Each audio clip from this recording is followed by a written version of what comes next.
dalam kitab Durratun Nasihin dengan Jamamul Ibad tentang rizki. Nah, tentang rizki nih. Datang dari mana gitu kan? Berdebatlah antara Imam Ghazali dengan Imam Syafi'i. Sementara Imam Ghazali adalah guru daripada Imam Syafi'i. Kata Imam Ghazali gurunya, hei Syafi'i, kata kita mungkin, bahwa rizki itu datang dari Allah.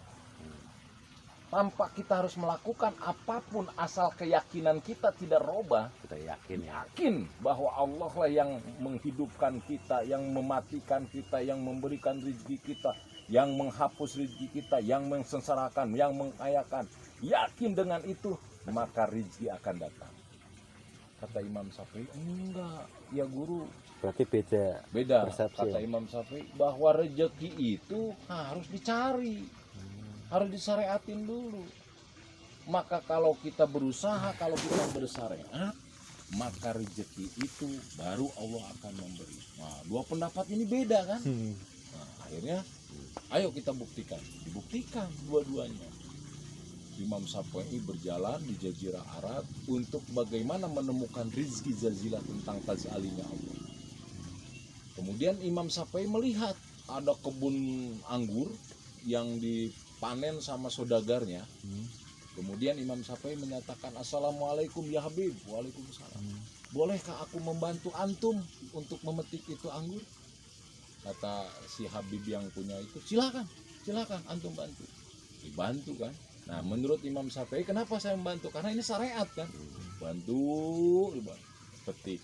Begitu beres, kata si Habib, ya Syafi'i, karena antum sudah membantu saya, maka antum saya kasih anggur. Ini anggurnya buat antum, ini uangnya upah yang untuk antum. Kata Imam Syafi'i, bener enggak? Rezeki itu harus dicari. Bahwa dengan syariat saya membantu si Habib itu yang memetik anggur, maka hakikat turun bahwa si Habib memberikan anggur dan uang terhadap saya. Larilah ke gurunya kan, Imam Ghazali.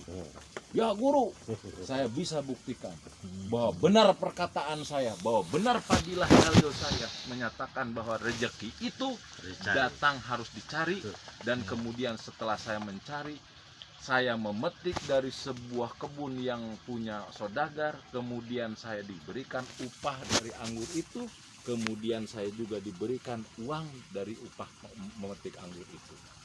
Kata Imam Ghazali apa? Benar. Apa yang kamu lakukan benar. Tapi kamu juga harus mengakui tentang kebenaran yang dilakukan oleh saya. Tanpa saya memetik anggur, tanpa saya harus ikut terjun ke kebun anggur, tapi aku pun dapat anggur yang kamu bawa dari saya ke saya. Ini juga rezeki atas kehendak siapa? Atas kehendak Allah. Kata Imam Syafi'i, benar juga ya. Imam Ghazali mah dulu katanya. Itu kemana-mana Enggak kemana-mana. Tapi dengan dasar ada Imam Syafi'i yang menyetorkan itu anggur, dengan perjalanannya Imam Ghazali pun kebagian anggur itu. Dari siapa? Dari Allah Subhanahu wa Ta'ala melalui Imam Syafi'i. Jadi dua-duanya benar. Nah, yang jadi persoalan sekarang, mana yang kita mau pegang, ya kan? Apakah yang mau dipakai oleh Imam Ghazali atau Imam Syafi'i? Itu tinggal tergantung tingkat keimanan kita. Itu kalau memang tingkat keimanan kita sudah sekelas Imam Ghazali, artinya hanya cukup dia meminta terhadap Allah sehingga Allah yang akan mengatur segalanya, silakan. Berarti itu udah tingkatan-tingkatan para wali Allah. Tapi kalau memang belum mampu untuk bisa seperti Imam Ghazali keyakinannya terhadap Allah, maka bersyariatlah seperti Imam Syafi'i. Maka ada kalimat syariat, kalimat torekat, kalimat hakikat, kalimat makrifat. Maka timbullah rezeki itu. Nah, pertanyaannya, kalau kita masuk ke kelas mana? Ukur dalam diri kita. Jelas kalau kita masuk kepada mazhabnya Imam Syafi'i, harus bersyariat dulu, harus berusaha dulu. Apa dengan kita duduk kita akan dapat uang? Apa dengan kita duduk kita dapat anggur? Apa dengan duduk kita dapat beras? Tidak. Oh, tapi ada Ferry. orang-orang yang duduk aja katanya. Ah, itu orang-orang al-hikmah yang tentu juga belum sepaham dengan Imam Ghazali. Dia dapat uang, dia dapat beras, dia dapat rezeki, tapi dengan kalimat mas kawin atau kalimat ijab kabul, syariat syaratnya ini itu bukan seperti Imam Ghazali, nggak masuk ke Imam Ghazali. Jadi yang dimaksud Imam Ghazali itu beribadah kepada Allah tanpa ada keraguan sekecil apapun, maka Allah lah yang mengatur segalanya. Tapi kalau orang-orang yang ngehikmah itu ya belum tentu seperti Imam Ghazali.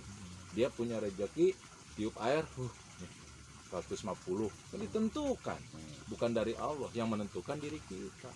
Berarti bukan 100% keyakinan itu datang dari Allah. Ada imbalan ini.